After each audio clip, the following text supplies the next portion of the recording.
Hello there. My name is Teacher Jo from the Philippines. Nice to meet you. I am a graduate with a degree of Bachelor and Elementary Education, major in General Education. I also earned my TFL certificate, or also known as Teaching English as a Foreign Language. Therefore, I am qualified to teach kids, young learners, and even adults. In my class, I want my students to learn English in a fun and easy way. We can sing,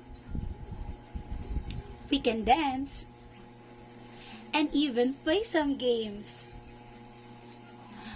I also use some rewards such as animals, emojis, stars, and yummy foods to enjoy my students in their lesson. I also use TPRs such as look at the teacher, I can hear you, and follow what teachers say to catch my students' attention. I hope I will see you in my classroom. I can't wait to meet you and help you on your English learning journey. Goodbye! See ya!